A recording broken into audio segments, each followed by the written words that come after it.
बलूचिस्तान और खैबर पख्तूनख्वा की सरहदों पर पाकिस्तान के दुश्मन एक बार फिर नाकाम। पाक फौज ने अफगान तालिबान और फितना अल खवारिज के बुज़दिलाना हमले पसपा करते हुए 50 से ज़ायद दहशतगर्दों को हलाक कर दिया।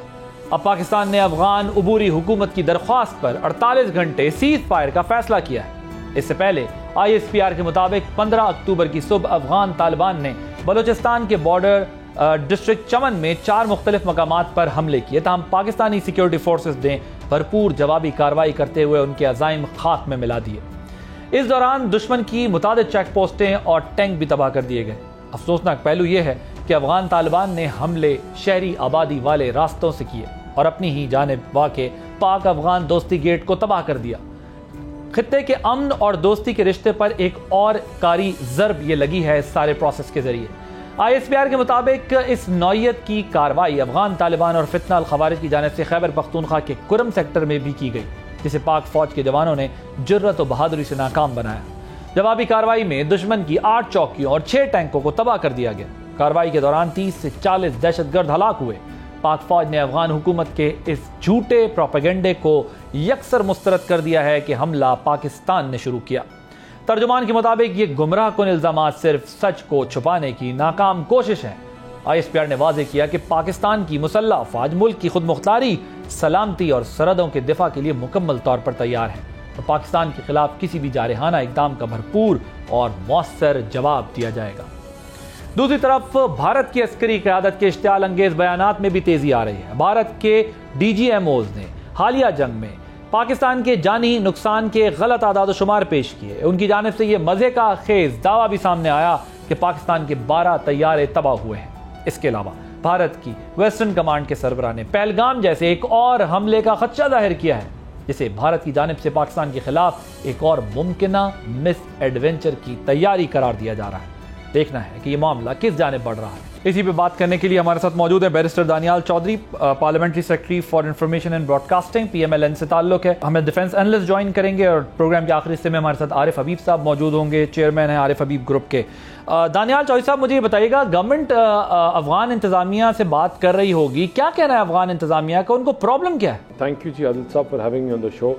देखिए, पहली चीज़ तो आपने मुज़ाकरात और बात की कि पाकिस्तान का जो स्टांस है वो बड़ा क्लियर है कि हमने अपने अफ़गान भाइयों को ओवर 4 मिलियन लोगों को फॉर ऑलमोस्ट 4 डेकेड्स अपने घर पे रखा, उनका ख्याल रखा, उनके बच्चों की तालीम और तरबियत और हर चीज़ में अपना रोल प्ले किया और जिस तरह एक मेहमान को रखते हैं उस तरह रखा और हमेशा अफ़गानिस्तान को सपोर्ट किया।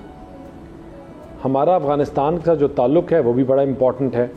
हम अफ़गानिस्तान के साथ हर किस्म का ताल्लुक़ रखने के लिए तैयार हैं और रखना चाहते हैं, लेकिन हम फिर एक सिर्फ बात उनको रिक्वेस्ट करते हैं कि आपकी सरहद पार जो दहशतगर्दी पाकिस्तान में होती है उसको रोका जाए, जो हमले पाकिस्तानी अफवाज के ऊपर होते हैं उसको रोका जाए, जिससे हमारे बच्चे, हमारे नौजवान, हमारे जवान रोज़ शहीद होते हैं। सिर्फ एक चीज़ हमने डिमांड की है, उस चीज़ के ऊपर कोई निगोशिएशन नहीं हो सकती, उस चीज़ के ऊपर कोई बात नहीं हो सकती। वो एक चीज़ है कि हम आपके साथ हर बात हर चीज़ करने के लिए तैयार हैं, लेकिन आपकी तरफ से हमारे ऊपर हमले या उन लोगों को जो हमले कर रहे हैं उनको पनाह नहीं मिलनी चाहिए। उस तरफ से ये स्टेटमेंट आती है कि ये हम हमला नहीं कर रहे, ये कुछ और लोग हमला कर रहे हैं या वो ये हमले करते हैं। तो फिर पाकिस्तान ने एवेंचुअली ये डिसाइड किया कि हमने अपने बॉर्डर्स की, अपने मुल्क की हिफाजत करनी है और जो लोग इन हमलों के पीछे मुलव्वस हैं उनको मुंह तोड़ जवाब देना है और उनको घुटनों पर लेके आना है कि हमारे बच्चों के जो शोहदाओं के वर्सा हैं वो ये सवाल पूछते हैं बार बार पाकिस्तान से कि हमारे बच्चों ने आपके लिए, इस मुल्क के लिए जान दी, हमारे बच्चों ने अपनी शहादत नोश की कि अपना आज कुर्बान किया आपके कल के लिए, इस मुल्क के मुस्तकबिल के लिए, और एक जज्बा रख कर, ला इलाहा इल्लल्लाह मुहम्मद रसूलुल्लाह का जज्बा रख कर। तो क्या उनके कातलों से आपने बदला लिया? क्या आपने उनके कातलों को जहन्नम के दरवाज़े तक पहुंचाया? क्या आपने उनसे जवाब मांगा?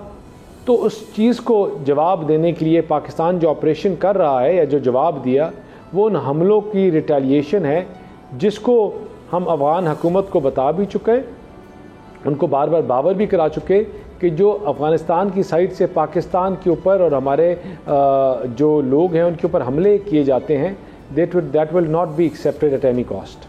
राइट। अब ज़रा पॉलिटिकल सिचुएशन पे आते हैं। ये जो पीटीआई की जानिब से एक सजेशन आई है कि आप जो ट्राइबल एल्डर्स हैं और जो प्रोविंशियल रिप्रेजेंटेटिव्स हैं उनके उस पर मुश्तमिल एक डेलीगेशन बनाएं, ये सजेशन उनकी तरफ से आ रही है जो अफ़गानिस्तान से डायलॉग करे। सो आपकी गवर्नमेंट इस सजेशन को किस तरह देखती है? देखिए अल भाई, जहाँ तक ट्राइबल एल्डर्स की बात है, ऑफ कोर्स जहाँ तक गवर्नमेंट टू गवर्नमेंट बात है, ऑफ कोर्स हम तो of course why will we not sit and talk. हम बात करके चीज़ों को मफामत से क्यों नहीं आगे ले जाना चाहेंगे, लेकिन मफामत उनके साथ जो हुकूमत के लोग हैं, मफामत उनके साथ जो हुकूमत में हैं और जो हुकूमत के साथ काम करना चाहते हैं, उन लोगों के साथ नहीं जो हमारे बच्चों की जानें लें, जो हमारे बच्चों के ऊपर हमला करें, रोज़ पाकिस्तान पे बमबारी करें, कभी गोलियां चलाएं, हमारे मासूम लोगों की जानें लें। उनके साथ बैठकर मुज़ाकरात की ना कोई गुंजाइश है, ना कोई जगह है। हाँ, उन लोगों के साथ जो ये चीज़ समझते हैं कि जो हो रही है ये गलत है और मुल्की सतह पर इसको एड्रेस करना चाहिए, तो उनके साथ बैठकर we are ready to talk और इंशाल्लाह इसके ऊपर कोई बातचीत जिस तरह उन्होंने कहा तो आगे चलेगी भी अगले कुछ दिनों तक। सो अब कहा जा रहा है अफ़गानियों को 7 दिन का नोटिस दिया गया है कि 7 दिन में वापस जाएं अपने मुल्क, और ये मामला जो है वो बड़ा टाइट होता जा रहा है, टफ़ होता जा रहा है। सो क्या ये टाइमलाइन जो है वो उसके अकॉर्डिंगली चीज़ें आगे बढ़ रही हैं जो हमने प्लान किया था, या फिर ये कुछ हम अर्ली कर रहे हैं? क्या अब इस वक्त क्या पोजीशन है? कहते हैं 7 डेज़ का टाइम है, अब 7 डेज़ ये फाइनल है, इसके बाद कोई स्पेस नहीं मिलेगी? देखिए, हमने 29 दिसंबर रखा था, फिर 30 दिसंबर रखा, फिर फरवरी का महीना इनको डेडलाइन दी, फिर मार्च का महीना डेडलाइन दी, और लास्ट डेडलाइन जो थी वो फरवरी मार्च में थी, जिसमें बड़ा कैटेगोरिकल एक डेट दी थी, आई थिंक 27 या 26 थी, कि उसके बाद जो कट ऑफ पीरियड है और उसके बाद जितने भी लोग होंगे जो खुद नहीं गए होंगे उनको ज़बरदस्ती भेज दिया जाएगा। इसमें से बहुत से लोगों को वापस भेजा भी गया, तो उनको और कहा कि वो लीगल डॉक्यूमेंट्स लेकर, they are more than welcome to come back, legal documents लेकर वापस आएँ। तो अभी उसकी फाइनल अल्टीमेट डेट है। इसके ऊपर जिस तरह हमने कहा कि कोई अप्रेशन नहीं है, कोई ज़ोर नहीं है, लेकिन जो इलीगल लोग हैं जिस तरह पूरी दुनिया में उनको वापस भेजा जाता है कि वो लीगल मीन्स के थ्रू आएँ, खाली वो प्रोसेस होगा, नथिंग बियॉन्ड दैट। सो एक पड़ोस में दूसरी डेवलपमेंट जो इंडिया कर रहा है, वहाँ पर कुछ स्टेट्स में उनके इलेक्शन होने हैं। ऐसे में जो इंडियन लीडरशिप की तरफ से या मिलिट्री लीडरशिप की तरफ से जो इश्तियाल अंगेज़ बयानात आ रहे हैं, सो गवर्नमेंट इसको किस तरह हमारी देख रही है कि वो क्या प्रीएम्प्ट कर रहे हैं कि अब क्या इंडिया की तरफ से हो सकता है या किया जा सकता है?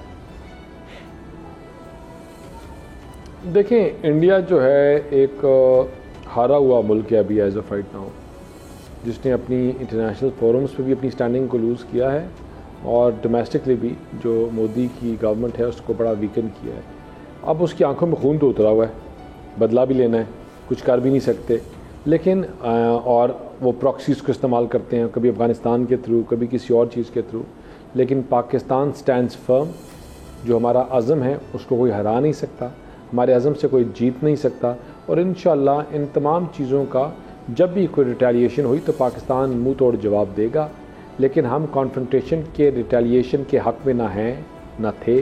पाकिस्तान इस रीजन की एक जियोपॉलिटिकल लोकेशन होने की वजह से एक प्रोमिनेंट फिगर बढ़कर सामने आया है, and where we want to be a strong economic power again as well. We've shown our muscles to the world, और इंशाल्लाह इन कमिंग ईयर्स हमारे अंदर क्या क्या कैपेबिलिटीज़ हैं, इकोनॉमिक वाइज, इकोनॉमिकली किस तरह ग्रो कर सकते हैं, हम दुनिया को वो दिखाना चाहते हैं। And our entire focus is on that rather than confrontation with India and other countries. Okay, fair enough. Let's talk about Peshawar और केपी नाउ। ये जो अब नई इलेक्शन है चीफ मिनिस्टर की ओथ टेकिंग सेरेमनी के बाद, अब फेडरल गवर्नमेंट की जो नई एडमिनिस्ट्रेशन है उसकी, यानी नई गवर्नमेंट है प्रोविंस की, किस तरह आगे बढ़ना चाहते हैं, किस तरह का रिलेशनशिप रखकर आगे बढ़ना चाहते हैं? बिकॉज वो तो बहुत एग्रेसिव टोन में है, वो स्टेट की पॉलिसीज़ को, फेडरल गवर्नमेंट की इनिशिएटिव्स को या पॉलिसीज़ को नल एंड वाइट करने के मूड में है। वो कहते हैं कि ये नहीं चलेगा। आदिल भाई, मैंने जिस तरह पहले कहा कि वफाक जो है वो तमाम स्टेक होल्डर्स को इकट्ठे करके अपनी पॉलिसीज़ अनाउंस करता है, और लॉ इन्फोर्सिंग एजेंसीज़ हैं जिनके बच्चे, जो हमारे शोधा, जो हमारे जवान रोज़ शहीद हो रहे हैं, अगर उनको मारने वालों के साथ कोई सपोर्ट करे, उनके हक़ में तकरीर करे, तो हम में से नहीं, हम उसके साथ बैठकर बात करने के लिए तैयार नहीं, उसके साथ चीज़ें आगे चलाने के लिए तैयार नहीं। ये बर्ताओ कि उन लोगों को सपोर्ट करो या उन लोगों के हक़ में बयान दो, व्हाटसोएवर, जो मर्जी रीज़न्स हो आप, how is it acceptable at any forum. उनके साथ ना बात हो सकती है ऐसे लोगों के साथ, ना उनको हम एक्सेप्ट करते हैं, ना उनके साथ कोई रिलेशनशिप चला सकते हैं।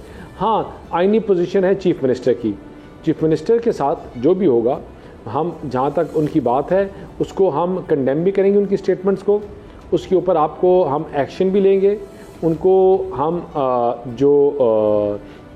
पीका रूल्स हैं, लॉज हैं, उसको भी देखेंगे कि उसके ज़ुमरे में वो कैसे आ सकते हैं।